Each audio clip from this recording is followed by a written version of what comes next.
What's up guys, Jake here. In this video, let's talk about potentially one of the biggest lies in the Roth versus traditional retirement account debate. Recently on my channel, I made a video titled "Your 401k is a waste of time." It's gotten 63,000 views in 2 weeks and has a 94% thumbs up rating. So most people watching this video understood what I was arguing. But let me reiterate for you that if your company offers a 401k matching amount, doesn't matter if it's traditional, take the free money 100% of the time. Beyond that, you should probably be maxing out your Roth IRA. It's a $6,000 a year limit contribution.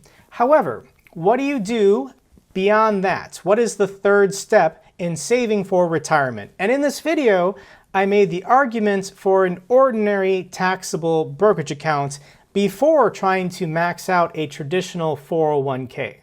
But every couple days, I get one of these comments of people upset with me and they have their own math. And in this video, we're going to refute this math. So Carlos, I'm going to use you as an example, but don't worry, I'm not picking on you. I'm getting this comment every couple days. So this is what Carlos says. You've clearly never ran the actual numbers. This is horrible advice. You are investing $12,600 in a brokerage account for every $19,000 you can invest in a 401k because you are giving up tax money before you can invest a single dollar, assuming 24% Fed rate and 9.3% California state tax. Adjust for your state.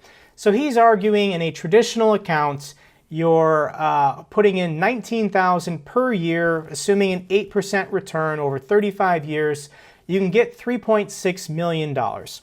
Or you can contribute to a Roth account or an ordinary taxable brokerage account where you're not getting a tax savings this year, and you're only putting in $12,600 per year at 8% over 35 years, $2.4 million. That's a difference of $1.2 million. Carlos is getting serious here. 4 exclamation points. That's a massive difference, even when you pay tax to withdraw, that you would end up with a lot more money. All right, so all of this is a lie, and I'm going to show you why in this video. First of all, to get that 24% tax rate savings, assuming Carlos is married, then his taxable income before the contributions would have to be greater than $172,751. So to get a savings of 24% on all $19,000 of those contributions, your taxable income has to be $192,000. So your gross or raw income between you and your spouse is probably closer to $220,000 or $230,000. So for most people watching this video potentially, I don't think your household income is $230,000. Potentially, but more than likely your tax rate savings is going to be in this 10%, 12%, or maybe even 22% range. Next, Carlos tosses in an additional 9% tax savings if you're a resident of California. Now, this isn't going to apply to you if you're a resident of, for example, Texas or Florida. He chose the highest tax rate state, probably for the most dramatic numbers. Now, this is true. You can game the system with retirement accounts if you're living and working in California. You can save an additional 9% on your money if you contribute to a traditional 401k, but then you have to move. You have to leave the state in retirement. Let's say, for example, you move across the border, you retire in Nevada. Nevada doesn't have state income tax. Congrats. When you pull the money out, you're saving that 9%. You're never paying taxes on that money. But whatever, Carlos is going with 24% and 9% for a total of 33%. That's how he's getting this number of $12,600. So Carlos is arguing that somebody contributing to traditional is contributing $19,000 towards retirement, and somebody contributing to Roth or an ordinary brokerage account is only contributing $12,600. Let's run with those numbers. And the problem is, nobody actually does this. Nobody, because of a tax obligation, contributes less money to their retirement accounts. That just isn't how human nature works. When people save and invest for retirement, they use nice round numbers. 10% of their check, 15% of their check, $500 a month, $1,000 a month. Very few people, when they choose that random number or nice round number, think about their tax obligations when they file their taxes next April or May. So they're not actually factoring it in when they decide how much they want to save and invest for retirement.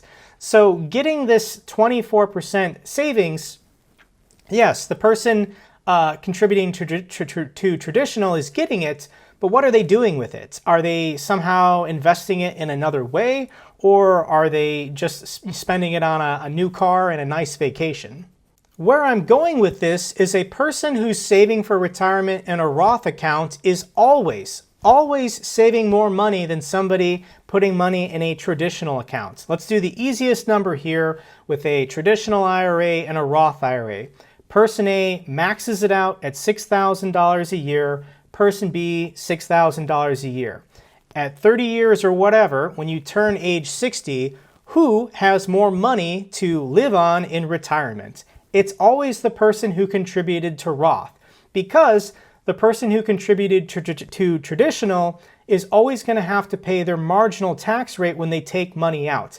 You can only contribute so much in a year towards your retirement, and this is always going to result in less money when both people max it out.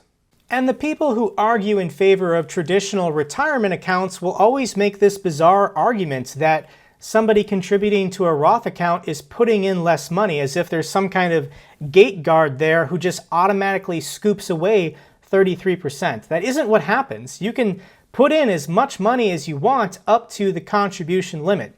So what usually happens when people work a job, they put in 10%, 15%, or they max out their accounts. It doesn't matter if they're putting money in traditional or Roth, but the person contributing to Roth isn't getting a tax savings this year. They'll have less money to spend on a new car or a nice vacation, and in retirement, they will have more money to live on. So let's just go ahead and max it out. We have your traditional IRA, traditional 401k, Roth IRA, Roth 401k. The contribution limits that you can put in of your own money combined is $25,500 a year. Now, if you're maxing out all your retirement accounts, who has more money to live on in retirement? It's the person contributing to Roth every time. Now, you might be saying the tax burden is too great, Jake. Somebody won't max out their Roth IRA or Roth 401k if they're not getting the tax savings. Well, Carlos, in your example, you told me that your raw household income is about $220,000 or $230,000. I think you can afford to max out your retirement accounts on the Roth side when it's only 10, 12, maybe 15% of your household income. You can afford it and then limp on by the rest of the year on the remaining $190,000. So Carlos just tosses out this $1.2 million number saying, hey, if you're contributing to a Roth 401k or an ordinary taxable brokerage account for retirement, you're going to have $1.2 million less in money.